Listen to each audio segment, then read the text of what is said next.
بسم اللہ الرحمن الرحیم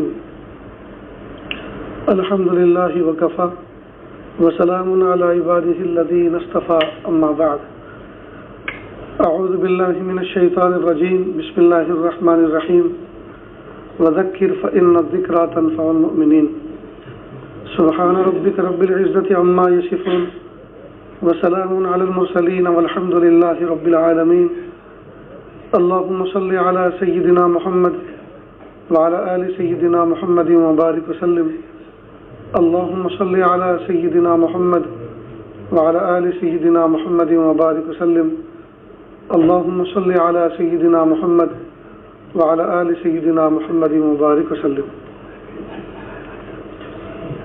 اللہ رب العزت نے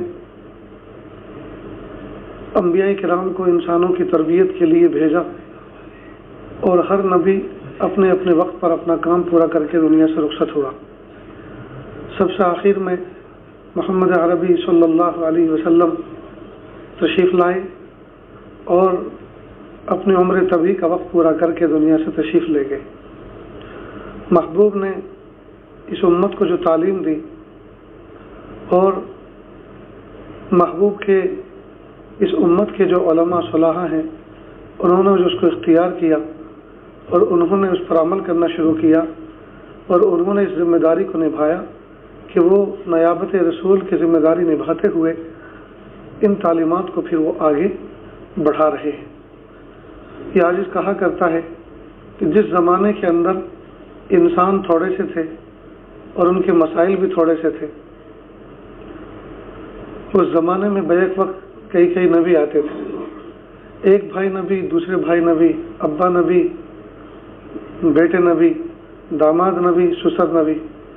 تو جس زمانے میں انسان تھوڑے سے تھے اور ان کے مسائل بھی تھوڑے سے تھے، اس زمانے میں تو دو نبی آتے تھے، اور جب انسان بھی بڑھ گئے اس کے مسائل بھی بڑھ گئے، اب دو مسائل بڑھ گئے، تو اب سرے سے ایک بھی نبی نہیں پوری دنیا میں ایک بھی نبی نہیں۔ اگر کوئی دعویٰ کرے نبوت کا کسی علاقے کے اندر تو وہ ملعون فرعون تو ہو سکتا ہے، نبی نہیں ہو سکتا۔ نبی تو دور کی بات ہے، وہ ولی بھی نہیں ہو سکتا جو نبوت کا دعویٰ کرے۔ اب سوال یہ پیدا ہوتا ہے کہ جب انسان بڑھ گئے، ان کے مسائل بڑھ گئے، تو اب تو بدرجہ اولیٰ نبی آنے چاہیے تھے، اب تو اور زیادہ ضرورت تھی۔ تو اس کا جواب یہی ہے کہ اللہ رب العزت نے اپنے محبوب صلی اللہ علیہ وسلم کو ایسے علماء صلاحہ کی جماعت عطا فرمائی کہ یہ صبح قیامت تک کار نبوت انجام دیتے رہیں گے، اب کسی نبی کو بھیجنے کی ضرورت نہیں ہے۔ تو علماء کو اپنی ذمہ داری کو سمجھنا چاہیے، اور محبوب صلی اللہ علیہ وسلم نے صرف عبادت کی محنت نہیں کی کہ امت کو نماز پر کھڑا کیا، صرف نماز پڑھو، نماز قائم کرو۔ یقیناً نماز دین کا ستون ہے، اسلام کا ایک رکن ہے، اہم جز ہے، لیکن یہ ایک جز ہے، کل نہیں ہے۔ پیر کے ناخن سے لے کے سر کے بال تک مومن کی تربیت کرنا ضروری ہے۔ اللہ کے محبوب صلی اللہ علیہ وسلم نے جہاں امت کو نماز سکھائی، وہاں استنجا کرنے کا طریقہ بھی سکھایا کہ استنجا کیسے کیا جاتا۔ اللہ کے محبوب صلی اللہ علیہ وسلم نے جہاں تلاوت کر کے سنائی، جی اللہ تعالیٰ نے قرآن پاک کے احکام کی حقیقتوں کو بیان فرمایا، اور وہاں یہ بھی بتایا کہ بیوی کے ساتھ محبت کس طرح سے کی جاتی ہے، عملی نمونہ اس کا پیش کیا۔ بہرحال تو محبوب صلی اللہ علیہ وسلم جامع کمالات تھے۔ محبوب صلی اللہ علیہ وسلم نے اس امت کی تربیت فرمائی، تو جتنے علماء صلحاء ہیں وہ بھی محبوب کے جتنے نائب بن کے زندگی گزار رہے ہیں، وہ اس نیابت کو نبھا رہے ہیں۔ بہرحال کل کا دن چھوڑ کے اس سے پہلے جو ہے کچھ تربیت کی باتیں چل رہی تھی، تو اس عاجز نے یہ موضوع چھیڑا کہ ہم سفر کس طرح سے کریں۔ تو سفر کے اندر آدمی کئی مرتبہ پختہ کار بنتا ہے، اور سفر کا تجربہ اگر اس کو نہ ہو یا سفر کے اندر آدمی چاق و چوبند نہ رہے تو کئی مرتبہ بہت بڑا نقصان بھی اٹھا لیتا ہے۔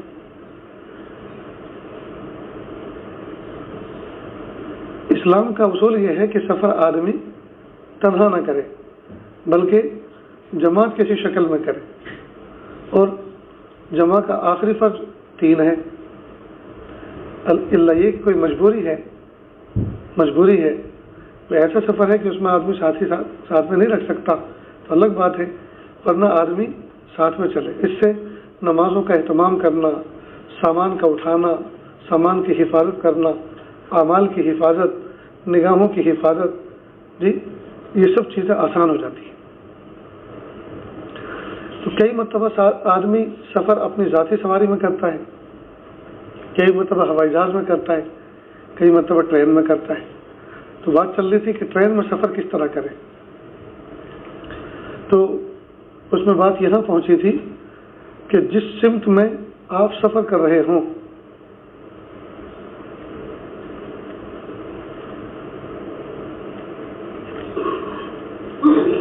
ٹرین کا سفر، اگر ٹرین کے سفر کر رہے ہیں تو اس بات کا خیال رکھیں کہ اپنا سامان اپنی سیٹ کے نیچے رکھیں۔ کئی دفعہ ایسا بھی سنا گیا ہے کہ ایک آدمی نے اپنا سامان دوسرے کی سیٹ کے نیچے رکھ دیا جس میں غیر قانونی چیز لے کر سفر کر رہا تھا، جب تلاشی ہوئی تو اپنا سامان ہونے سے انکار کر دیا۔ اس صورت میں جس کی سیٹ کے نیچے سامان ملتا ہے قانوناً وہی اس کا مالک سمجھا جاتا ہے، لہذا پوری کوشش اس بات کی کریں کہ اپنا سامان اپنی ہی سیٹ کے نیچے رکھیں۔ نیز اپنے سامان کے اوپر اپنا نام پتہ لکھ دینا چاہیے کہ اگر بھول جائیں یا کوئی اللہ نہ کرے حادثہ پیش آ جائے تو گھر پہنچنے کی رہنمائی ہو جائے۔ سفر حج میں تو کافی لوگ سیلو ٹیپ لگا کر، پیپر ٹیپ لگا کر بڑے بڑے حروف میں اس میں لکھ دیتے ہیں، بہت اچھا، لیکن اس کی جو جیب ہوتی ہے اوپر کی، یہ کئی مرتبہ اس کے اوپر کوئی ایسا ٹیگ، ایسا بلا لٹکا ہوا ہوتا ہے جس میں کوئی کاغذ کی پرچی لکھ کر آپ اندر داخل کر سکتے ہیں۔ تو آپ پرنٹڈ اپنا پورا پتہ یہ سب اس کے اندر محفوظ کریں، اس کے اندر محفوظ کر دیں۔ اس کا فائدہ یہ ہوتا ہے کہ اگر اللہ نہ کرے آپ کہیں بیگ کو لوس کر گئے، آپ بھول گئے، یا یہ کہ سامان میں بدل گیا، کوئی دوسرا آپ کے جیسا بیگ اپنا سمجھ کے آپ کا بیگ لے گیا، اب اگر اس پہ آپ کا پتہ لکھا ہوگا، فون نمبر درج ہوگا تو وہ آپ سے رابطہ کرے گا اور آپ کا بیگ آپ کے گھر تک پہنچنا آسان ہوگا، اور اگر نہیں ہوگا تو پھر بہت پریشانی ہوگی۔ اس لیے اپنے بیگ کے اوپر پتہ لکھنا یا بیگ کے کسی ہینڈل میں پتے کو ہینگ کر دینا، کہ کوئی بھی شکل ہو بہرحال پتہ ہونا چاہیے۔ آج کل آسان طریقہ یہ بھی ہے کہ آپ کمپیوٹر پہ لکھ کے اس کو لیمینیشن کرا لیں اور اس کے اندر وہ پلاسٹک کا گچھا جیسا آتا ہے اس کے ذریعے سے آپ اس میں لگا سکتے ہیں۔ ایک مرتبہ سفر حج پر ہم لوگ جا رہے تھے، جدہ سے مکہ مکرمہ پہنچے، شامیہ محلہ اس زمانے میں محلہ تھا، اب تو شامیہ محلہ حرم بن گیا ہے، یعنی حرم کے اندر آ گیا، حرم کی عمارت ادھر شاہ عبداللہ کے نام پر جو حرم کا اضافہ ہوا ہے اس میں پورا کا پورا محلہ اس میں داخل ہو گیا۔ خیر بس پہنچی، اب ہمارے اسی بس میں کچھ قافلہ اور بھی تھا، وہ سارے کے سارے اپنے اپنے ہینڈ بیگ لے کر چلے گئے۔ ایک بیگ انتہائی قیمتی جس میں سب کے پاسپورٹ، اس میں ٹکٹ، ریٹرن ٹکٹ کی کاپی اور کچھ کیش اور نہ جانے کیا کیا سا انتہائی اہم بیگ رہ گیا، اور وہ بیگ ہمارے ساتھی اٹھا لائے۔ اب جب وہ لائے تو کہا کہ حضرت یہ تو بیگ ہمارا ہے نہیں، کسی اور کا آ گیا اور کوئی لے بھی نہیں گیا، اب کیا ہوگا؟ دیکھا تو پتہ چلا یہ سب چیزیں ہیں اس میں، کہ اللہ ان پہ کیا گزر رہی ہوگی، لیکن اس پر انڈیا کا ایک نمبر لکھا ہوا تھا۔ ہم نے رابطہ کیا تو ان کے پاس ان کا وہ نیا نمبر جو جدہ سے انہوں نے لے کر چالو کیا تھا اپنے فون میں وہ تھا، تو وہ نمبر دیا، اس نمبر پر پھر ان سے رابطہ کیا۔ خیر 1-1.5 گھنٹہ تو لگا، لیکن یہ 1-1.5 گھنٹہ ان کا آکسیجن پہ گزرا تھا، روتے دھوتے گزرا تھا۔ خیر بڑے تشکر کے جذبات کے ساتھ وہ لے کر گئے۔ تو یہ کب ممکن ہوا؟ جبکہ اس پہ پتہ لکھا تھا۔ کئی مرتبہ جہاز میں سفر کرتے ہیں اور بیگ کو جمع کرانا ہوتا ہے۔ ایک بیگ تو ہوتا ہے کیبن بیگ، جس کو ہینڈ بیگ بھی کہتے ہیں، اس کو لے کر جہاز کے اندر بیٹھنا ہوتا ہے، لیکن ایک ہوتا ہے لگیج بیگ جس کو جمع کرنا ہوتا ہے اور وہ جہاز کی ڈکی میں جاتا ہے، اور کئی مرتبہ وہ جہاز میں سوار نہیں ہوتا یا کسی دوسرے جہاز میں چلا جاتا ہے، اس صورت میں جب بورڈنگ پاس بنانے والا عملہ آپ کا بورڈنگ پاس بناتا ہے تو ایک چھوٹا سا ٹیگ جو اس کا حصہ ہوتا ہے، جو بیگ میں اس نے ایک چیز چپکائی ہے، اس حصے کو وہ بورڈنگ پاس پہ چپکا کے یا پاسپورٹ پہ چپکا کے آپ کو دے دیتے ہیں، اس کو محفوظ رکھیں، اس لیے کہ اسی کے اندر بارکوڈ ہوتا ہے اور اسی سے پتہ چلتا ہے کہ آپ کا بیگ کہاں ہے، ان کو اس کا علم ہوتا ہے۔ تو پھر جب آپ نکلتے ہیں اور بیلٹ پر چیک کرتے ہیں، سارا کے سارا عملہ چلا جاتا ہے، سارے قافلہ کے ساتھ سارے ساتھی باہر نکل جاتے ہیں اور آپ اکیلے رہ جاتے ہیں، پھر بھی بیگ نہیں آتا اور بیلٹ بھی چل چل کے رک جاتی ہے، پھر اس کی رپورٹنگ کرنی ہوتی، تو یوں پوچھتے ہیں کیسا بیگ تھا، تو آپ ایک تو ٹیگ اپنا دیں، اس کا حیولہ جو کچھ ہو آپ کے ذہن میں بتائیں۔ بہتر یہ ہے کہ ایسے موقع پر آپ اپنے بیگ کا فوٹو کھینچ لیں۔ اب آپ بتا رہے ہیں فارسی میں، وہ سمجھ رہا ہے ہندی میں، آپ کچھ رنگ بتا رہے ہیں، وہ سمجھ کچھ رہا ہے، کئی مطلب اس میں گڑبڑی ہو جاتی ہے، ان کو تلاش کرنے میں دشواری ہوتی۔ تو آپ اگر فوٹو کھینچا ہو تو کہا کہ یہ بیگ تھا، تو یہ بھی ایک اچھی شکل ہے۔ جس سمت میں آپ سفر کر رہے ہوں اس سمت میں ملنے والے متعلقین یا رشتہ داروں کے فون نمبر کسی پرچی پر لکھ کر الگ رکھ لینا چاہیے تاکہ بوقت رابطہ سہولت رہے، ڈھونڈنا نہ پڑے۔ آپ بائی روڈ سفر کر رہے ہیں، مثال کے طور پہ ادھر سے پالنپور کی طرف، اب راستے میں انکلیشور ہے، پھر بڑا شہر بھروچ ہے، پھر بڑودہ ہے، پھر احمد آباد ہے، جی پھر آگے پالنپور ہے۔ اور جب آپ اس سفر میں اس علاقے کا سفر کر رہے ہیں اور آپ کے بہت سے متعلقین ملنے والے، ہوٹل والے، جی شاپ والے، کارخانے والے، یہ ملنے رشتہ دار موجود، تو آپ اس سمت میں سفر کرنے سے پہلے ایک کاغذ پر الگ سے لکھ لیں، احمد آباد فلاں ابراہیم صاحب، انکلیشور یوسف صاحب، مثلا اس طرح وہ کاغذ الگ رکھیں، اور جب کبھی فون کرنا ہو تو آپ آسانی کے ساتھ اس کو دیکھ کے فون کر لیں۔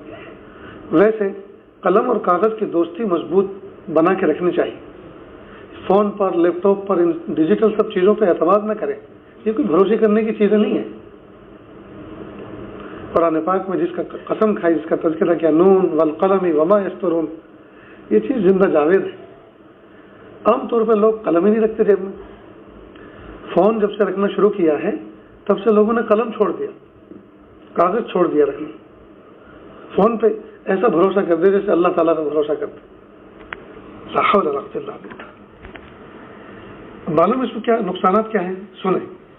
آپ نے ٹکٹ بنائی جہاز کی، ٹکٹ بنائی ٹرین کی، اس کا میسج آیا فون میں، ٹھیک، آپ نے اس کی ہارڈ کاپی نہیں لی، یا آپ کے پاس سارے کے سارے نمبرات محفوظ ہیں میموری میں۔ پہلے وہ ڈبے والے فون ہوا کرتے تھے، انگلی ڈال کے ڈائل کرتے تھے، ڈائل کرتے کرتے وہ حفظ یاد ہو جاتے تھے، لیکن اب میموری والے فون ہیں، اسمارٹ فون ہے، سمجھدار فون جس کو اسمارٹ، اسی کے اندر سب کچھ محفوظ رہتا ہے۔ لیکن اس سمجھدار نے، اس عقل مند نے ہمیں بیوقوف بنا دیا ہے۔ ہر آدمی کو اپنی بیوی تک کا نمبر یاد نہیں، کیوں؟ اس لیے کہ اس میں تو ہے ہی، اسی میں سے نکالو، اسی کو ڈسپلے پہ کرو، اسی کو ڈائل کر دو۔ اب جب آپ نے ٹکٹ بنایا اور ہارڈ کو اس میں جو ہے سافٹ کاپی اس کے اندر آ گئی، اب آپ نے اس پہ بھروسہ کیا، فون ہے اپنے، فون چوری ہو گیا تو، فون لاک ہو گیا تو، اسکرین اس کی گر کے ڈیمیج ہو گئی تو، ان شکلوں میں بتائیے کیا کریں گے، کیا شو کریں گے، کیا دکھائیں گے؟ سیکورٹی گارڈ جو گن مین کھڑا رہتا ہے ہوائی اڈے کے، اس پر جانے نہیں دے گا اندر۔ آپ جہاز کا عملہ جس جہاز میں آپ نے ٹکٹ بک کرایا ہے وہ تو بات کی چیز ہے، وہ تو کہے گا مجھے پروف چاہیے۔ ایک مرتبہ گجرات کے ایک ایئرپورٹ پر، بڑودہ شہریہ عید میں گیا، اور وہاں جو ٹکٹ میرا کسی نے ایشو کیا تھا اس نے اس پہ لکھا تھا حضرت مولانا صلاح الدین۔ اب جب میں نے اس کو دکھایا تو اس نے آئی ڈی پروف سے میچ کیا، یہ آپ کا ٹکٹ نہیں ہے۔ میں نے کہا سر میرا ہی ہے۔ تو میں نے وہ جو حضرت مولانا تھا اس پر انگلی رکھ کر پھر صلاح الدین سیفی آگے لکھا تھا، اپنی آئی ڈی سے دیکھو، ہاتھ ہٹاؤ، میں نے ہاتھ ہٹایا، کہ یہ کیا ہے؟ میں نے کہا یہ جس طرح ایک شبھ نام ہوتا ہے یہ جسے نام کے ساتھ میں شری لگا دیتے ہیں، تو شری نام تو نہیں ہوتا، وہ تو ایک احترام کے طور پر، شبھ نام کے طور پر آگے لگاتے ہیں. تو ایسے ہی ہے سر، یہ آپ اس کو ایئر لائن سے کنفرم کرا کے لاؤ. خیر میں انڈیگو ایئر لائن تھی غالباً، ہاں یہی تھی. تو میں اس کا جو کاؤنٹر ہوتا ہے جو باہر ایئرپورٹ کی دیوار کے ساتھ میں آفس ہوتا ہے، اس سے جو ٹکٹ اسی وقت خرید کے جاتے ہیں، وہاں میں گیا. تو اتفاق سے چونکہ اکثر و بیشتر مجھے ہفتے میں 2-3 مرتبہ تو سفر کرنا ہی ہوتا ہے کسی نہ کسی ایئرپورٹ سے، دینی سفر ہوتے ہیں، تو پہچانتی تھی جو ایروسٹیٹ. میں نے کہا میم آپ مجھے پہچانتی تھی؟ جی سر آپ سفر کرتے ہیں ہمیشہ. میں کہا بس آپ یہ لکھ دو کہ ہم جانتے ہیں. کیوں کیا ہوا؟ کہ وہ گن مین جو کھڑے ہیں سیکورٹی والے، وہ مجھے آج انٹری نہیں دے رہے. کیوں؟ میں نے کہا اصل میں میرے ایک شاگرد نے، میرے ایک چیلے نے میرا ٹکٹ ایشو کیا، اور اس نے میرے شبھ نام کے ساتھ میں جو آگے لکھا کرتے ہیں ہم لوگ، اس نے وہ لکھ دیا. اب وہ تو آئی ڈی پروف میں ہے نہیں، تو وہ کہہ رہا ہے کہ یہ آپ کا ٹکٹ نہیں ہے، اور اگر آپ کا ہے تو آپ اس کو کنفرم کرا کے لاؤ. تو اس نے ایک مہر لگائی اور دستخط کر، اور کہا لیکن سر ذرا خیال رکھنا آئندہ ایسا. میں کہا آپ فکر نہ کریں، آئندہ تو میں اس کی خبر ایسی لوں گا کہ وہ بھول جائے گا. خیر اب میرا جانا ہوا اس علاقے میں جہاں سے ٹکٹ ایشو ہوا تھا. ایئرپورٹ پہ ملے، میں نے سخت ڈانٹا ان کو. میں نے کہا عجیب بیوقوف آدمی ہے تم، حضرت مولانا لکھا دعوت برکاتہم کیوں نہیں لکھا؟ ٹکٹ میں دعوت برکاتہم تو کتنے بے ادب ہو گئے ہو تم. حضرت غلطی ہو گئی، یعنی وہ تیار تھا دعوت برکاتہم پہ لکھا. کیا تماشا ہے! یہ پوسٹ کارڈ میں، ٹکٹ میں یہ سب چیزیں چلتی، وہاں تو پتہ نہیں پھر کیا کیا لکھ دیں گے، قدوۃ الصالحین، سالکین اور صالحین اور پتہ نہیں کیا کیا. یہ سب چیزیں القاب و آداب یہ ایڈریس میں نہیں چلا کرتے. جو معروف نام ہوتا ہے وہ ایڈریس میں چلتا ہے.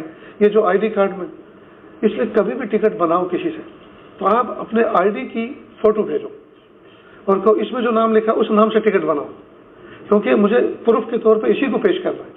تو اس میں جو لکھا ہوگا وہی اس میں ہوگا، تو میچ صحیح ہو جائے گا. خیر بات یہ پتہ نہیں کہاں سے نکلی تھی. ہاں تو آپ جو ہیں قلم اور کاغذ ہمیشہ ساتھ رکھا کریں، اور جس سمت میں آپ سفر کر رہے ہیں آپ اس سمت کے نام الگ سے کاغذ پہ لکھیں. ٹھیک، الگ سے جو کاغذ اور قلم، اس کی اس اہمیت پر بھی بات چلی تھی. اور فون کے اوپر اتنا بھروسہ نہ کریں کہ ساری کی ساری چیزیں اسی کے اندر محفوظ رکھیں، بلکہ الگ سے بھی رکھنی چاہیے. ٹکٹ کی سافٹ کاپی کے ساتھ ہارڈ کاپی بھی آپ کے ساتھ ضرور رہنی چاہیے. کئی مرتبہ چارجنگ اتر جاتا ہے جی، تو اس موقع پر آپ کے پاس، اور کئی مرتبہ اللہ نہ کرے کرفیو ہوتا ہے کسی علاقے میں، تو یہ سفر یعنی ایک ٹکٹ جو ہے ٹرین کا یا ہوائی جہاز کا، یہ کئی مرتبہ کرفیو پاس بن جاتا ہے. کہ اس کو دیکھ کر، کیونکہ صرف اس میں کرفیو میں یہ ہوتا ہے کہ جو ایمرجنسی سروسیں وہی جاری رہیں گے، باقی سب اپنے اپنے گھروں میں رہیں. اب سفر میں تو آدمی کو ایمرجنسی میں جانا ہوتا ہے، تو اس کو دکھا کر اس کو پاس، تو اس کو دکھائیں گے تب کس شکل میں دکھائیں؟ ہارڈ کاپی ہوگی تو دکھائیں گے. کئی مرتبہ وہ ایسے بالکل چیک کرنے والے یا ڈیوٹی کرنے والے وہ ایسے ہوتے ہیں کہ جو ان کو یہ سافٹ ویئر ان سب چیزوں میں سمجھ نہیں پڑتی، تو آپ ان کو کوئی کاغذ پر آدھار کوئی پروف دکھائیں گے تبھی تو وہ مانیں گے اس کو. تو اس چیز کی اہمیت کو سمجھیں. میں نے ایک ابو بکر بھائی عابد بلیشور کے کون تھے، کیا نام جی؟ عمر بھائی عابد، کبھی فون نہیں رکھتے تھے. سفر حج میں ہمیشہ ملتے اور کہتے حضرت پیر صاحب کا بیان رکھو نا. بیان ہوگا، پہلے ہی بتاؤ نمبر کیا ہے. کہ آپ اپنا نمبر بتاؤ، کیونکہ ان کے پاس نمبر ہوتا نہیں تھا. اور سب لوگ جتنے بھی ان کے ساتھ میں گروپ میں ہوتے تھے ان کے کوئی نیئر ڈیئر ہوتے تھے، تو وہ ہمیشہ ایک کاغذ جیب میں رکھتے تھے جس میں اپنے سے متعلقین دوستوں کے نمبر لکھتے تھے. اور جب ان سے کوئی کہتا آپ اپنا نمبر بتاؤ، کہ میرا نمبر نہیں، آپ اپنا نمبر بتاؤ، میں آپ کو فون کروں گا. بہرحال اسی طرح سفر حج میں یا جو آپ کے گروپ کے ساتھی ان کے سب کے نمبر متعلقین کے ایک کاغذ میں لکھ لو، فون میں ڈھونڈتے مت پھرو جی. اور سفر میں 2 دن 4 دن 10 دن ساتھ میں ہیں تو اسی کاغذ سے کام چلاؤ، اس کو سامنے رکھو اور نمبر ڈائل کرو، تو اس سے بڑی سہولت رہتی ہے.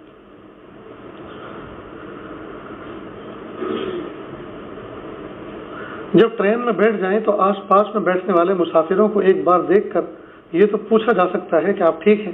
کہاں تک سفر کریں گے. البتہ بہت زیادہ بے تکلف نہ بنے. یہ آج کے دور کے تجربات میں سے.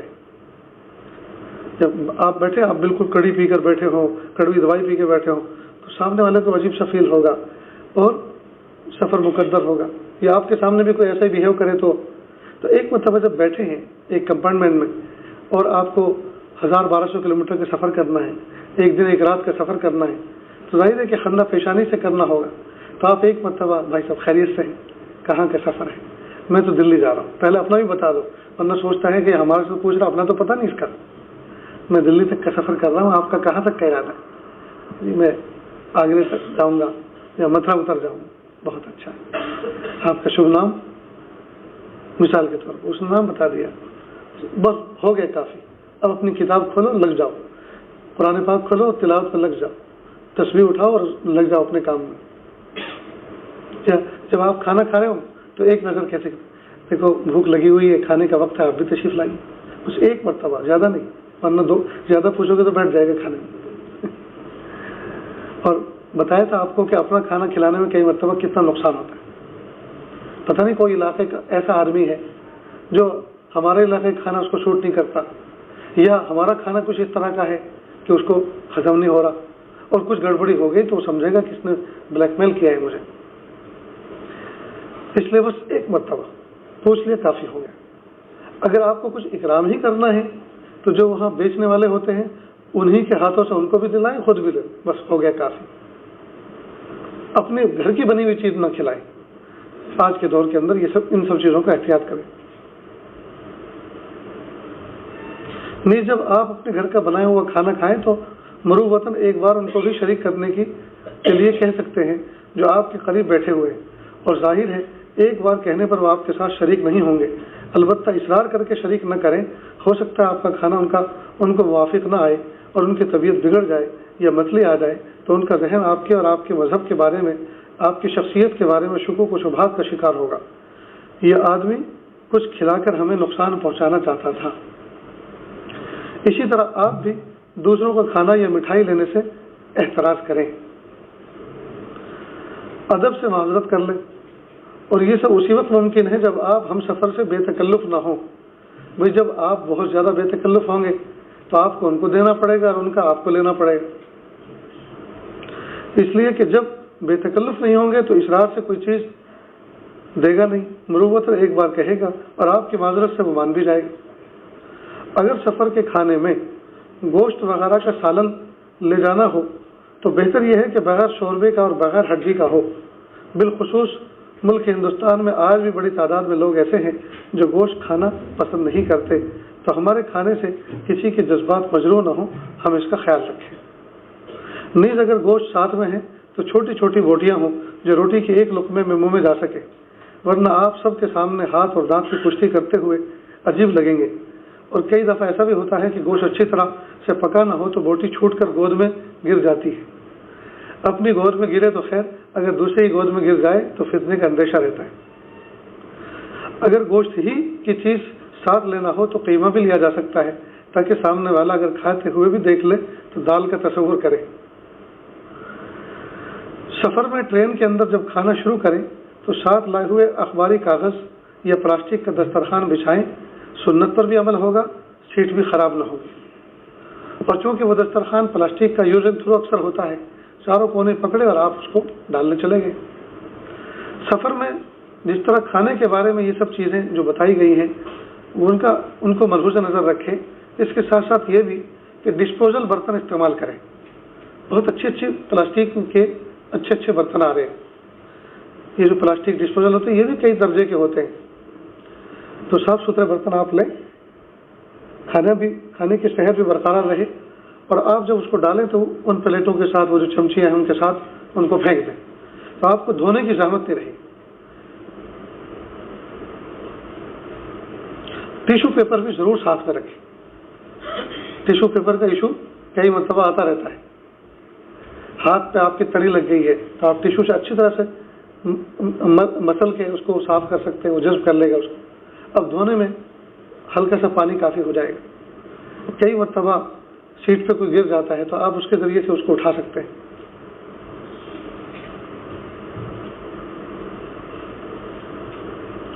عام سلیپر کوچ کے استنجا خانوں میں نل کے ساتھ کوئی لوٹا یا مگ نہیں ہوتا. عام جو ٹرینیں ہیں تو ان ٹرینوں کے اندر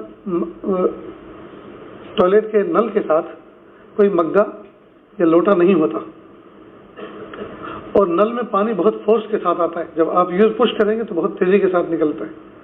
لہذا استنجے میں جاتے ہوئے بسلری پانی کی خالی بوتل لے کر جائیں. ابتدائی سفر میں آپ 2 بوتل لے لیں, ایک پی کر خالی کر دیں اور دوسری پینے کے لیے باقی رکھیں. اب جو خالی ہو گئی ہے آپ جب بھی استنجا خانے جائیں اس کو لے کے جائیں اور نیچے سے تلیا اس کا دھو کر پھر واپس لے کر آئیں, اور سیٹ پہ جہاں جوتے چپل لگتے ہیں نیچے ایک طرف رکھ دیں. جو بھی ساتھی جائے وہ لے کر جائے ساتھ. اور یہ بوتل کون سی ہونی چاہیے؟ بس وہ لیٹر والی, 2 لیٹر والی, 1.5 لیٹر والی نہیں, اس کا سنبھالنا مشکل ہوتا ہے. تو آپ جب استنجا کریں تو پہلے سے پانی کی بوتل بھر لیں اور ڈھکن اس کا ایک طرف کو کھڑکی میں کسی جگہ پہ اچھی طرح سے رکھ دیں تاکہ دوبارہ اس کو استعمال کر سکیں, بند کر کے لا سکیں. یہ اس کی زیادہ ضرورت بھی نہیں پڑتی. تو اس میں ہوتا یہ ہے کہ جب آپ نے دائیں ہاتھ سے پش کیا, بائیں ہاتھ سے پانی لیا استنجے کے لیے, تو اتنی زور سے چھینٹ آئیں گے کہ اوپر تک اٹھیں گے, تو سب معاملہ لبجب اور ناپاک ہو جاتا ہے. پانی پہلے سے بھر لیں اس میں, اور اس کے ذریعے سے وہ لوٹے کا نعمل بدل ہے گیا.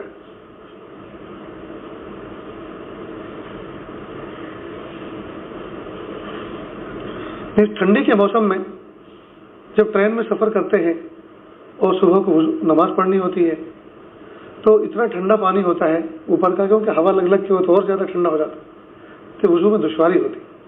تو بہتر یہ ہے کہ رات ہی کو 2 بوتل پانی کی خرید کے رکھیں اور ان کو اپنی ایک کروٹ میں رکھیں. کچھ نہ کچھ جسم کی گرمی ملے گی تو انشاءاللہ وہ نارمل ہو جائے گی. ویسے بھی آپ نے اٹھا کے جب بوتل لے لی تو وہ اس پانی کے مقابلے میں کافی حد درجے نارمل ہوتی ہے, تو اس سے پانی وضو کرنے میں بڑی سہولت ہوتی ہے.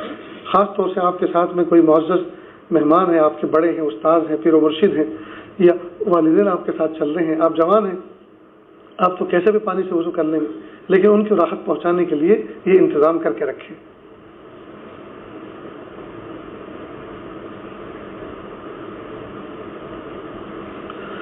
نیز جب استنجا خانے جائیں تو ٹوائلٹ پیپر بھی ساتھ رکھیں. یہی ٹیشو پیپر جس کو کہتے ہیں, اس لیے کہ اگر اندر پانی نہ ہوا تو یہ ڈھیلے کا نعم البدل ہے, یہ ڈھیلے کا بدل بن جاتا ہے. ٹرین کے سفر میں نمازوں کا اہتمام بڑی آسانی سے ہو جاتا ہے. البتہ بہت سے لوگ اسٹیشن پر گاڑی رکنے کے بعد اتر کر نماز پڑھنا پسند کرتے ہیں. اس سلسلے میں عرض یہ ہے کہ پہلے اس بات کو یقینی بنائیں کہ گاڑی کتنی دیر یہاں رکے گی. اب کئی مرتبہ ہم پوچھتے ہیں, اور یہ دور کچھ ایسا ہے کہ ہر آدمی اپنے آپ کو عالم سمجھتا ہے, یعنی جانکار سمجھتا ہے. حضرت مولانا ابرار احمد صاحب دھلیوی رحمۃ اللہ علیہ فرماتے تھے, یہ دور ایسا ہے کہ ہر آدمی اپنے آپ کو قابل سمجھتا ہے. تو اس زمانے میں اگر کوئی یوں کہہ دے کہ میں نہیں جانتا تو وہی قابل ہے, وہی تعریف کے قابل ہے. کسی پوچھ گاڑی آتی, جی آتی, اس لیے کہ اس نے پوچھا ہی ہے نا, چلوا تھوڑی رہا. جب ہوگا تب دیکھ لیں گے کہ ہاتھ میں کچھ گیئر نہیں پڑ سکتا, گیئر نہیں ڈل سکتا, ہاتھ میں تکلیف ہے, یہ کلچ نہیں دبتا, پیر میں زیادہ تکلیف ہے, کچھ بھی عذر کریں گے. فوراً دعویٰ کرتے کہ ہاں, ہر آدمی دعویٰ کرنے کا قائل ہے ہر چیز میں. یہ جانتے ہیں, جی جانتا ہوں. وہ دیکھا ہے, ہاں دیکھا ہے. اس سے ملے, جی ملا. وہاں گئے تھے, ہاں گئے. ہر چیز میں ہاں, ہر چیز میں نعم. لا تو کوئی کہتا ہی نہیں. تو اب آپ کس سے پوچھیں گے؟ تو آج کل ایپ نکلی ہے, اس میں گاڑی کا نمبر ڈالنے سے پتہ چلتا ہے فلاں جگہ پہ کتنے دیر ٹھہرتی ہے. یہ بھی بہت اچھا ذریعہ ہے معلوم کرنے کا. دوسرا ٹی ٹی سے پوچھیں کہ سر یہ جو پلیٹ فارم آنے والا ہے یا کتنی دیر اسٹاپ ہے اس کا, وہ بتائے گا. تو جب یقینی طور پہ معلوم ہو جائے کہ وہ 4-5 منٹ وہاں ٹھہرنے والی ہے تو آپ نماز پڑھیں. جب وقت کی وسعت کا اندازہ ہو جائے تو پہلے سے وضو کر کے تیار رہیں. اب جب پتہ چل گیا کہ نماز اتر کے پڑھنی ہے تو پہلے وضو کر کے تیار رہیں. اترنے کے بعد آستین چڑھا کے وہاں پانی نہ ڈھونڈتے پھریں, پھر نماز پڑھیں. کئی دفعہ ایسا بھی ہوا کہ پلیٹ فارم پر نماز پڑھنے کھڑے ہو گئے اور گاڑی چل پڑی, لوگوں نے شور کیا تو نماز توڑ کر چلتی گاڑی میں سوار ہوئے، اس صورت میں ہماری نماز مذاق بن جاتی۔ اور ایسا بھی ہو سکتا ہے کہ آپ سکون کے ساتھ پلیٹ فارم پہ نماز پڑھ رہے ہوں اور گاڑی چھوٹ جائے جس میں آپ کے قیمتی سامان اور چھوٹے بچے موجود ہوں۔ اس صورت میں جو پریشانی ہو سکتی ہے وہ ناقابل تصور ہے، اللہ حفاظت فرمائے۔ سب سے بہتر یہ ہے کہ آپ گاڑی چلنے کے بعد چلتی گاڑی میں پڑھیں، اور اس کے لیے دروازے کے پاس والی جگہ وہ بہتر ہوتی ہے، لیکن گاڑی پلیٹ فارم سے نکل جائے، کئی مرتبہ پلیٹ فارم پہ ابھی چالو ہوئی اور آپ نے نیت باندھ لی اور تھوڑی سی دور ابھی سرکی تھی کہ کسی نے چین پولنگ کی اور اسی ڈبے میں کوئی ایمرجنسی مسافر چڑھا جی جس میں ہم نماز پڑھ رہے تھے، اب دروازہ بس ایسے ہی آپ نے بھیڑا تھا، ایسے ہی لگایا تھا، اس میں اسٹاپر بھی لگایا، اب آپ سجدے کی حالت میں تھے یا رکوع میں، اتنی زور سے دروازہ کھلا، سر میں لگا، بے ہوش ہو گئے۔ ان سب چیزوں کی احتیاط کرنی چاہیے۔ اس عاجز کا تجربہ یہ ہے کہ پلیٹ فارم پر اتر کر نماز پڑھنے میں دل کی حضوری نہیں رہتی، گاڑی چھوٹنے کا احساس رہتا ہے، بلکہ دوسری گاڑی اگر ہارن دے تو ایسا لگتا ہے اپنی گاڑی ہارن دے رہی۔ ایک مرتبہ ہم دلی کے طرف کا سفر کر رہے تھے، ہمارے ساتھ میں کچھ ہمارے پرانے ساتھی بھی تھے۔ اب بڑودہ اسٹیشن پر ظہر کی نماز کے لیے کھڑے ہوئے، اب پتہ نہیں انہیں سورہ بقرہ پڑھی تھی، سورہ بقرہ پڑھ رہے تھے یا کیا پڑھ رہے تھے، اتنی لمبی نماز خوش و خضوع والی پلیٹ فارم پر۔ اب جب بھی گاڑی چلتی، یہ میرے زمانے تعلیم کا واقعہ ہے، جب بھی کوئی گاڑی ہارن دیتی مجھے لگتا ہے میری گاڑی تھی۔ اب ایک نظر سجدگاہ پر، ایک نظر ٹرین کی سرکنے پر، خیر سلام پھیرا، میں نے ان کو خوب اچھی طرح سے سلیقے سے کہا، میں کہ بھائی آپ کی نماز تو شاندار ہوئی ہوگی، ہماری نماز کا تو کباڑا ہو گیا، ہم تو واپس لوٹائے۔ چنانچہ گاڑی چلنے کے بعد میں نے اپنی نماز لوٹائی۔ یہ کیا نماز ہوئی جس میں نہ دل کی حضوری، نہ نگاہوں کی سلامتی، کچھ بھی نہیں۔ پلیٹ فارم پہ اترنے کے بعد نماز پڑھنے میں یہ سب مسئلے ہوتے ہیں، بہتر یہ ہے کہ اللہ پاک نے سہولت دی ہے، گنجائش ہے، آپ اندر نماز پڑھیں۔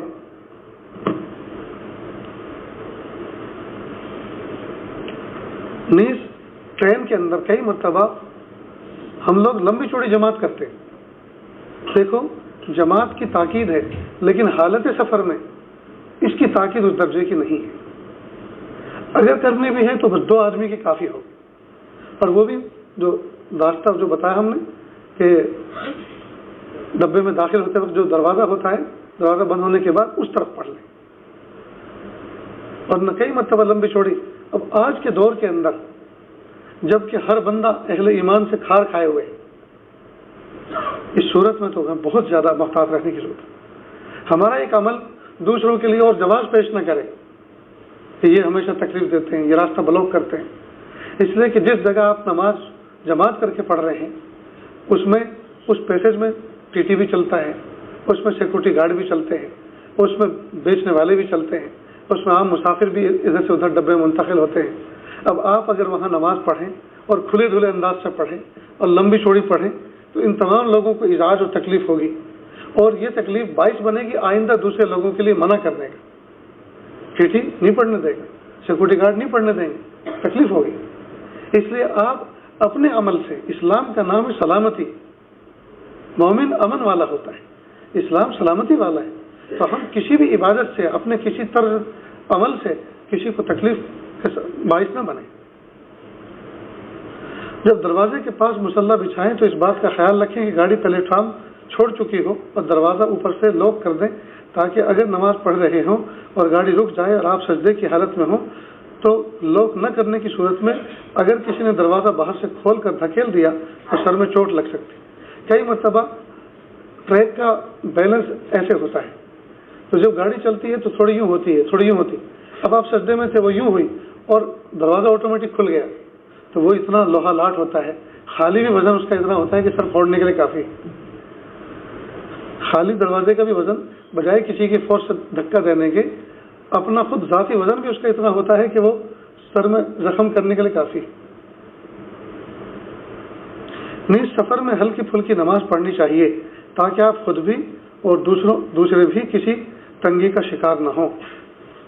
یاد رکھیں نماز عظیم فریضہ ہے، اس کو اتنی خوبیوں سے انجام دیا جائے کہ آپ کا یہ عمل خود دعوت بن جائے، نہ کہ اسلام سے متنف تنفر کا باعث۔ نماز مومن کی شان اور اسلام کی پہچان ہے۔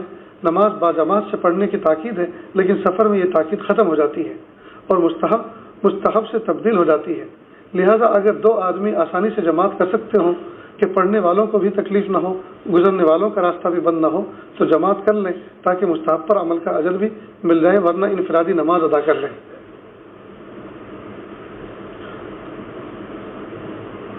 سفر میں نماز ہلکی پھلکی پڑھیں۔ یہ جو اللہ پاک نے جس قرآن پاک میں سورہ بقرہ نازل فرمائی ہے، اسی میں سورہ کوثر بھی ہے، سورہ اخلاص بھی ہے۔ یہ سب صورتیں اس لیے تو ہیں تاکہ آدمی کی مصروفیتیں، مجبوریاں، حالات اس کے بدلتے ہیں، تو بدلے ہوئے حالات میں بدلے ہوئے احکام پر عمل کریں، چھوٹی چھوٹی صورتیں پڑھ لیں۔ اسی طرح ریلوے اسٹیشن اور بس اڈوں کے پاس جو مسجدیں ہوتی ہیں، اس کے اندر راہ چلتے مسافر نماز پڑھتے ہیں، لہذا وہاں کے اماموں کو بھی چاہیے کہ وہ فقیہ بن کر نماز پڑھائیں، فقاہت کا ثبوت دیں۔ کئی مرتبہ امام صاحب دیکھتے ہیں وہ کچھ نئے مہمان ہیں، کچھ بڑے لوگ ہیں، آج ان کو قرات سناتا ہوں، انہوں نے بھی آج تک ایسی قرات نہیں سنی ہو، اور ایسی شان کے ساتھ نماز پڑھتے ہیں، لگتا یہ ہے کہ پورا قرآن پاک بغیر متشابہ کہ ان کو ازبر یاد ہے۔ جس نماز کے اندر حضوری قلب نہ ہو، ذات حق کی طرف توجہ نہ ہو، وہ کیا خاک نماز ہوئی۔ کئی مرتبہ جمعہ کی نماز میں کوئی معزز مہمان آئے ہوئے ہوتے ہیں، کوئی بڑے آدمی ہوتے ہیں، بیان ذرا لمبا ہو جاتا ہے۔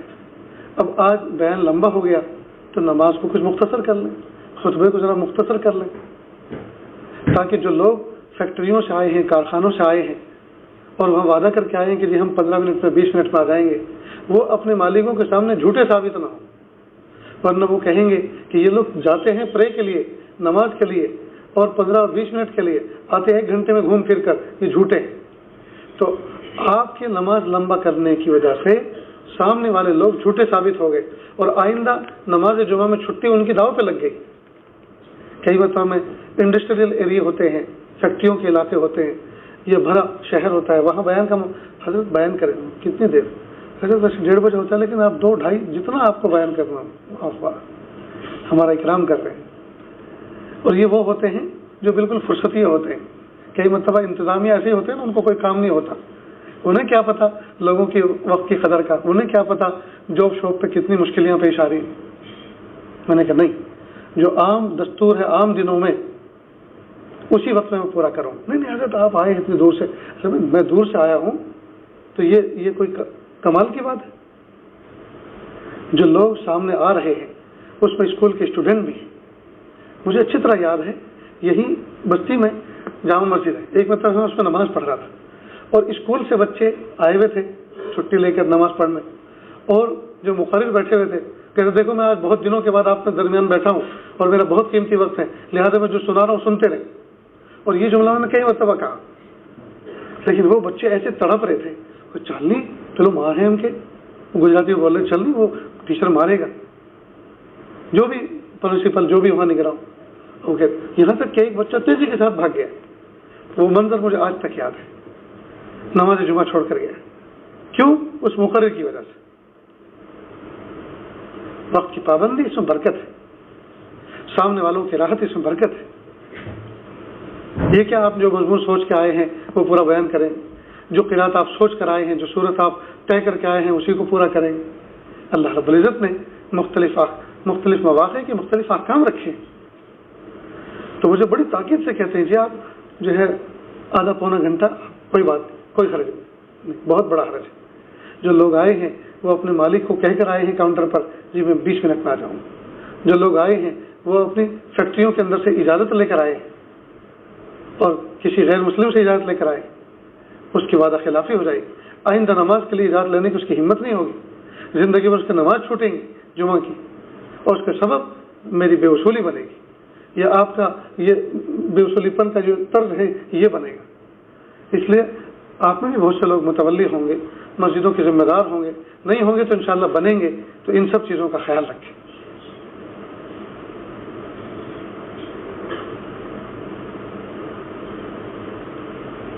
نئے سفر میں ہلکی پھلکی نماز پڑھنی چاہیے تاکہ آپ خود بھی اور دوسروں کو بھی کسی تنگی کا شکار نہ ہونے دیں.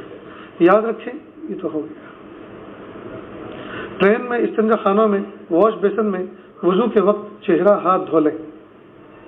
اور بہت سے لوگ پیر اٹھا کر نہیں دھو سکتے تو چاہیے کہ کسی بوتل میں پانی بھر کر نیچے پیر دھو لیں. ٹوائلٹ میں جو ہوتا ہے واش بیسن لگا ہوتا ہے تو آپ اس میں ہاتھ اور چہرہ دھو لیں. اور پیر کئی مرتبہ اوپر اٹھا کے نہیں دھو سکتے تو وہ جو بوتل استنجے کے لیے آپ لے گئے تھے اسی کو بھریں اور اس سے نیچے پیر دھو لیں.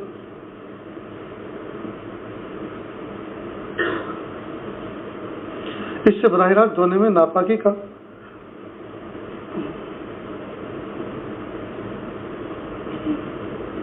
جی وضو کے لیے سفر کے اندر یہ جو ڈسپینسر آتا ہے فوارہ جو حجام استعمال کرتے ہیں نا پانی اڑاتے ہیں تو اس کا جو میکینزم ہوتا ہے یہ الگ سے بھی ملتا ہے اور کسی بھی چوڑی والی بوتل پہ وہ فٹ ہو سکتا ہے. تو میں سفر کے بیگ میں اس کو رکھتا ہوں. ایک مرتبہ جہاز کے سفر میں ایکس رے ہو رہا تھا. خاص سر کوئی گن اس طرح کی چیز ہے. میں کہا گن تو نہیں ہے لیکن گن جیسی ہے.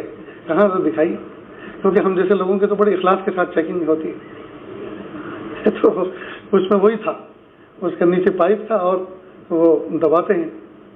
میں نے کہا یہ ڈسپینسر ہے اس کو پانی میں ڈال کر بوتل میں پانی بھر کے اس کو کئی مرتبہ پانی سے اڑاتے ہیں ہمیں ضرورت پڑتی ہے اس کی. اچھا بہت اچھا لے جائیے.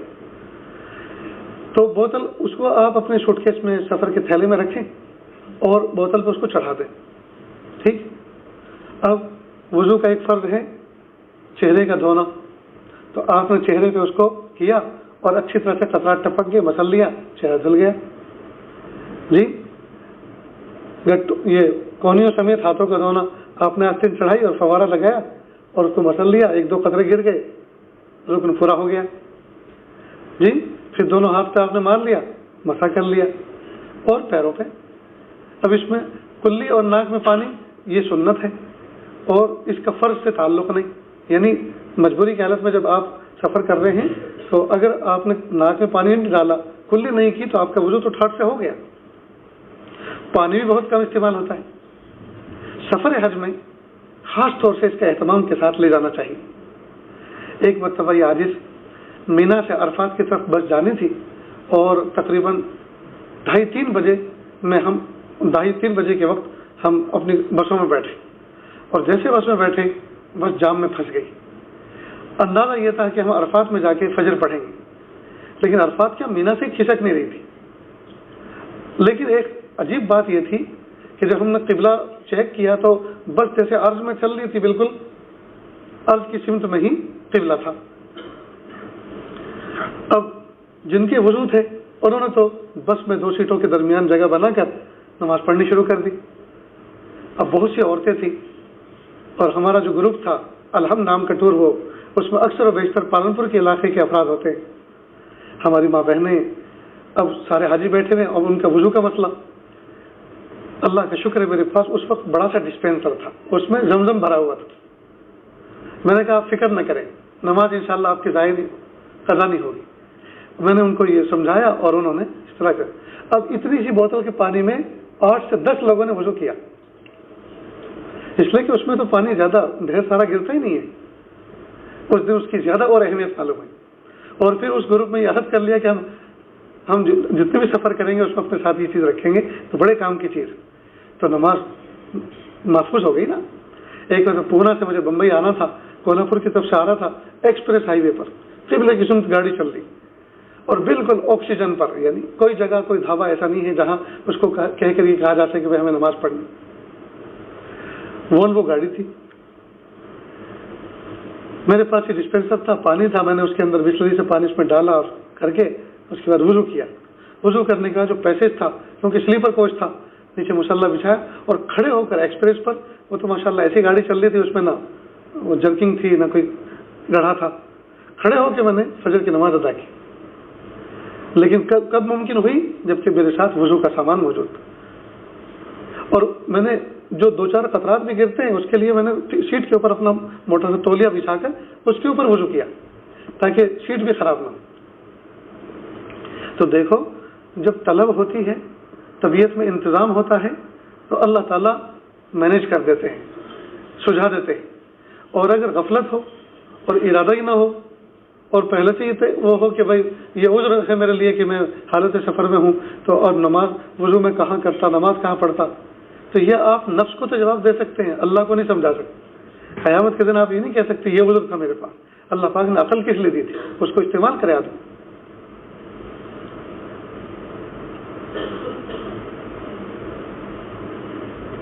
عورتوں اور چھوٹے بچوں کو استنجا خانہ خود لے کر جائیں، تنہا نہ بھیجیں، بالخصوص رات میں ہرگز تنہا نہ بھیجیں۔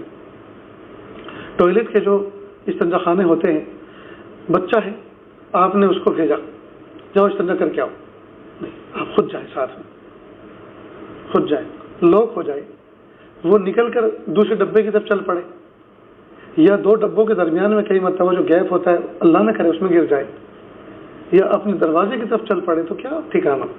اس لیے ہمیشہ اس کا خیال رکھیں، چھوٹے بچوں کو اور عورتوں کو۔ ہمارے گھروں کی عورتیں باپردہ باحیا ہوتی ہیں، زیادہ سفر کے تجربات بھی نہیں ہوتے، ساتھ لے کر جائیں، دروازے پہ خود کھڑے رہیں۔ اور جو مرد حضرات ذمہ دار ہوں، رات کو تو وہ جاگتے ہی رہیں۔ کئی مرتبہ بہت سے بچے اٹھ کے چل پڑتے ہیں، تو رات کو یہ قربانی دیں کہ ان کو سلائیں اور خود جاگیں، اللہ اللہ کریں۔ اگر ٹرین کے جنرل ڈبے میں سفر کر رہے ہوں تو پانی کی بوتل، ہلکا پھلکا توشہ کھانے کے لیے ضرور ساتھ رکھیں، اس لیے کہ اس میں بھیڑ اتنی ہوتی ہے کہ بار بار اترنے کا موقع میسر نہیں آتا یا جگہ چھن جانے کا خطرہ رہتا ہے۔ پانی کی بوتل بھی لے کے بیٹھے، ہلکا پھلکا ناشتہ، پیٹ بھرنے والا سامان نہ ہو۔ اگر پیٹ بھر گیا تو اس کے بعد اب اس کی فکر ہوگی کہ استنجا کیسے کریں، اور استنجا خانہ اول تو آپ جا نہیں سکیں گے اور پہنچ گئے تو اس کے اندر بھی کچھ بیٹھے ہوئے ملیں گے، اس لیے کہ جنرل ڈبہ تو کہتے ہی اس کو ہے جس کے استنجا خانے میں بھی لوگ کہیں بیٹھے رہتے ہیں۔ عذاب علیم کا دوسرا نام جنرل ڈبہ ہے، اللہ حفاظت فرمائے۔ قابل رحم ہے وہ لوگ جو جنرل ڈبے میں سفر کرتے ہیں، نماز کا سنبھالنا انتہائی مشکل کام ہوتا ہے اس میں۔ نیز سفر میں کھانے پینے میں احتیاط کرنا چاہیے، اس لیے کہ بھوک تو برداشت ہو سکتی ہے لیکن زیادہ کھا کر استنجے کی جگہ اگر میسر نہ ہو تو پریشانی ہوتی ہے۔ اس لیے سفر کے اندر جو آپ توشہ ساتھ لے کے چلیں اس میں غذائیت زیادہ ہو اور مقدار کم ہو، جیسے بادام ہے، کشمش ہے، جی کھجور چھوارے ہیں، اس قسم کی چیز ساتھ لیں کہ آپ ایک دو چیز کھا لیں گے تو آپ کو قوت میسر ہو۔ کوئی باہر انتظار تو نہیں کر رہے جو جانے والے ہیں، ذرا ٹھیک ہے۔ تو اس کا خیال رکھیں آپ کہ توشے کی مقدار کم ہو اور اس میں غذائیت زیادہ ہو، قوت اس میں زیادہ ہو۔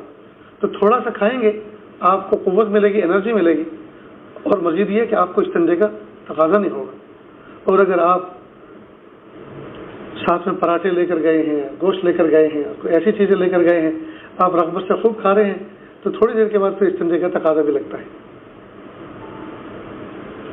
اب یہ ہوائی جہاز کا سفر ہے، میں سمجھتا ہوں اس کو مستقل رکھتے ہیں، تو اپنی گاڑی سے کیسے سفر کریں وہ آپ کے سامنے بیان کر دیا، اور ٹرین میں سفر کریں کیسے کریں تو اس کی بھی چیزیں آ گئی۔ اب ہوائی جہاز کا سفر کیسے کریں تو اس کے بارے میں انشاءاللہ آئندہ کل بیان کریں گے۔ اصل میں اس عاجز کے اپنے ذاتی تجربات ہیں، جو میں نے ہمارے یہاں سے نکلنے والا جو رسالہ ہے، جو پہلے الاحسان کے نام سے نکلتا تھا لیکن رجسٹریشن اس نام سے نہ ہو سکا، پھر اس کو نام دوائے دل رکھا، تو اس کے اندر قسط وار یہ مضامین شائع ہوئے تھے وقتاً فوقتاً۔ ان تمام کو سامنے رکھ کر میں نے سوچا کہ اپنی یادداشت پر زور دے کر کچھ نئی چیزیں اور جو پرانی تھے آپ کے سامنے پیش کریں۔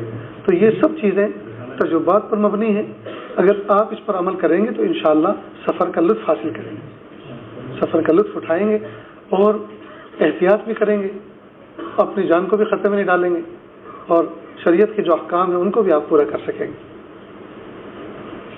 اور ایک اصول اچھی طرح سے یاد رکھیں کہ چور کسی کو نہ سمجھیں اور اپنی چیزوں کی خود حفاظت کریں۔ چور کسی کو نہ سمجھیں، اپنی چیزوں کی خود حفاظت کریں۔ جو بیگ ہوتا ہے اس میں تالا ضرور رکھیں، تالے والا ہی بیگ لے کے چلیں۔ میں نے بچپن سے واقعات پڑھے بھی سنے بھی کہ کئی مرتبہ جو جرائم پیشہ لوگ ہوتے ہیں وہ رات کو سوتے ہوئے جو مسافر پڑوس میں ہوتا ہے اس کے بیگ میں اپنا ہتھیار یا اپنا سامان اس میں رکھ دیتے اور صبح اس کے اٹھنے سے پہلے اس میں سے نکال کے پھر اپنے قابو میں کر لیتے ہیں. تو ان کی رات پوری میٹھی نیند میں گزرتی ہے. کیوں؟ اس لیے کہ جو چیز خطرناک تھی، جس کی چیکنگ ہو سکتی، جس پہ گرفت ہو سکتی، وہ تو کسی دوسرے کے بیگ میں رکھ دی. تو اگر ہمارے بیگ میں تالا ہوگا تو یہ حرکت تو نہیں ہو سکتی. نیز کئی مرتبہ بین الاقوامی سفر کرنے والے، انٹرنیشنل سفر کرنے والے، وہ تو اس بات کا خاص خیال رکھیں. وہ کئی مرتبہ بیگ میں تالا نہیں رکھتے، اور بہت سے جرائم پیشہ لوگ وہ اس کے بیگ میں کوئی چیز ایسی ناجائز چھپا دیتے ہیں کہ اگر وہ نکل گئی تو وارے نیارے ہو جائیں گے، اور نہ نکلی تو پھنسے گا وہ جس کے اس میں نکلی، پکڑی جائے گی. بہت کمال ہوشیاری سے وہ یہ سب کرتے ہیں. اس لیے اپنے بیگ میں اپنا تالا، اپنا لاک رکھیں. تو یہ سب باتیں یاد رہیں. تو آپ کا وقت ضائع تو نہیں ہوا؟ یہ باتیں کام کی تھی کہ نہیں تھی؟ کئی مرتبہ کہتے ہیں کچھ تصوف کی بات ہوتی، کچھ آسمان میں اڑنے والی بات ہوتی. یہ تو کوئی بات تھی؟ یہ کیا بات ہے ٹرین کا سفر کیسے کریں؟ وہ کر لیں گے جیسے کرتے آئے ہیں ایسے ہی کر لیں گے. نہیں دوستو، مومن کا کام الول جھلول رہنا نہیں ہے. مومن کا کام سسٹمیٹک زندگی گزارنا ہے. مومن نہ خود تکلیف اٹھاتا ہے نہ کسی کو تکلیف دیتا ہے. نہ ہم خود تکلیف اٹھائیں نہ کسی کو تکلیف دیں. پیارے محبوب صلی اللہ علیہ وسلم نے کیسی کیسی پیاری تعلیمات ہمیں دی ہیں. محبوب صلی اللہ علیہ وسلم فرماتے ہیں کہ انصر اخاک ظالما او مظلوما او کما قال علیہ الصلوۃ والسلام. آپ اپنے بھائی کی مدد کریں چاہے وہ ظالم ہو چاہے مظلوم ہو. کیا مطلب؟ اگر آپ کا بھائی مظلوم ہو، کوئی اس پر ظلم کر رہا ہو تو بھی اس کی مدد کریں. اور محبوب فرما رہے ہیں اگر وہ ظالم ہے تو بھی اس کی مدد کریں. تو اگر وہ مظلوم ہے تو کسی کے ظلم سے اس کو بچا لینا، اس کی دستگیری کرنا، یہ تو سمجھ میں آتی ہے. لیکن اگر بھائی ظالم ہے تو بھی اس کی مدد کریں. وہ کسی کو مار رہا ہے تو اس کو لاٹھی ڈنڈے فراہم کریں. یہ کیا بات؟ یہ محبوب صلی اللہ علیہ وسلم کی یہ بالغ نظری اور یہ بالغ آپ محبوب صلی اللہ علیہ وسلم کا یہ بلیغ کلام ہے جو حکمتوں سے بھرپور ہے کہ آپ کا بھائی اگر مظلوم ہے تو بھی اس کی مدد کرے اور ظالم ہے تو بھی اس کی مدد کرے. کیا مطلب؟ یعنی اگر وہ ظلم کر رہا ہے تو اس کو ظلم نہ کرنے دیں، اس کو ظلم سے روک کر اس کی مدد کریں. یہ اس کی خیر خواہی ہے. اور اگر اس پر کوئی ظلم کر رہا ہے تو آپ اس کے ظلم سے اس کو بچائیں، یہ اس کی مدد ہے. اگر ظالم ہے تو اس کو ظلم نہ کرنے دیں، ظلم کرنے سے اس کو باز رکھیں، یہ اس کی مدد ہے. مظلوم ہے تو اس پر جو ظلم کر رہا ہے اس کے ظلم سے اس کو بچائیں، یہ اس کی مدد ہے. تو اسی طرح مومن نہ تو کسی کو تکلیف دیتا ہے اور نہ خود سہتا ہے. یہ اس کی زندگی ایسی پرسکون پرامن ہوتی ہے، نہ وہ خود کسی کو تکلیف کا باعث بنتا ہے اور نہ خود تکلیف اٹھاتا ہے. اللہ تعالیٰ کہنے سننے سے زیادہ عمل کی توفیق عطا فرمائے. وآخر دعوانا ان الحمد للہ رب العالمین.